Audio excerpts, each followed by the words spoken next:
Welcome to ಜಯಂತಿಸ್ kitchen.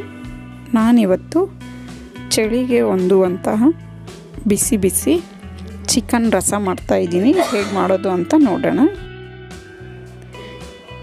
ಈಗ ನಾನು ಒಂದು 6-7 ಪೀಸಷ್ಟು ಚಿಕನ್ ತೊಗೊಂಡಿದ್ದೀನಿ.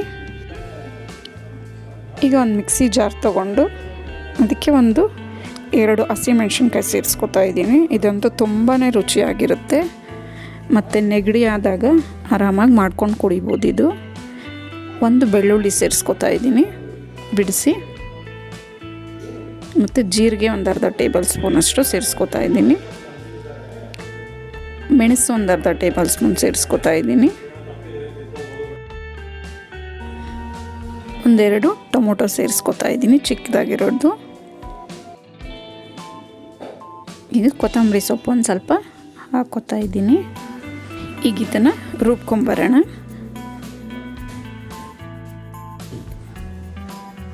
ಈಗಿದೆಲ್ಲ ಈ ರೀತಿ ರುಬ್ಕೊಂಡಾಗಿದೆ. ಈಗ ಒಗ್ಗರಣೆ ಮಾಡ್ಕೊಳ್ಳೋಣ. ಒಂದು ಪಾತ್ರೆ ಇಟ್ಕೊಂಡು ಅದಕ್ಕೆ 1-2 ಟೇಬಲ್ ಸ್ಪೂನಷ್ಟು ಎಣ್ಣೆ ಸೇರಿಸ್ಕೊತಾ ಇದ್ದೀನಿ. ಎಣ್ಣೆ ಚೆನ್ನಾಗಿ ಕಾದ್ಮೇಲೆ ಸಾಸಿವೆ ಒಂದು ಅರ್ಧ ಟೇಬಲ್ ಸ್ಪೂನ್ ಸೇರಿಸ್ಕೊಳ್ಳೋಣ.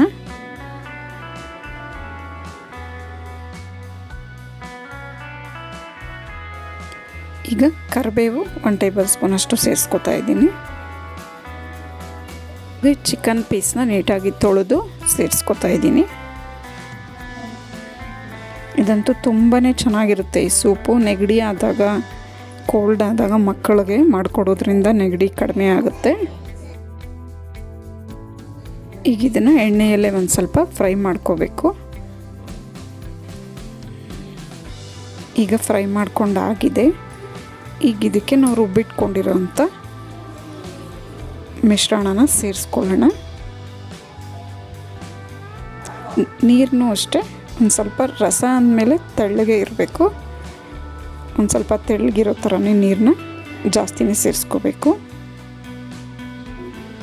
ಈಗ ಇದಕ್ಕೆ ನೀರೆಲ್ಲ ಸೇರಿಸ್ಕೊಂಡಾಗಿದೆ.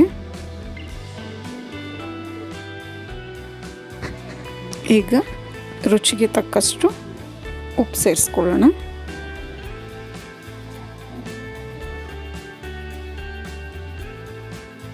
ಟೇಬಲ್ ಸ್ಪೂನಷ್ಟು ಅರಿಶಿನ ಪುಡಿ ಸೇರಿಸ್ಕೊಳ್ಳೋಣ. ಈಗ ಇದನ್ನೆಲ್ಲ ಚೆನ್ನಾಗಿ ಮಿಕ್ಸ್ ಮಾಡಿ ಕುದಿಯಕ್ಕೆ ಬಿಡೋಣ. ಚೆನ್ನಾಗಿ ಕುದಿಬೇಕು ಮತ್ತು ಚಿಕನ್ನು ಬೇಯಬೇಕು. ಈಗ ಇದೆಲ್ಲ ಚೆನ್ನಾಗಿ ಕುದ್ದಿದೆ, ಚಿಕನ್ನು ಚೆನ್ನಾಗಿ ಬೆಂದಿದೆ. ಈಗ ಚಿಕನ್ ರಸ ರೆಡಿಯಾಗಿದೆ.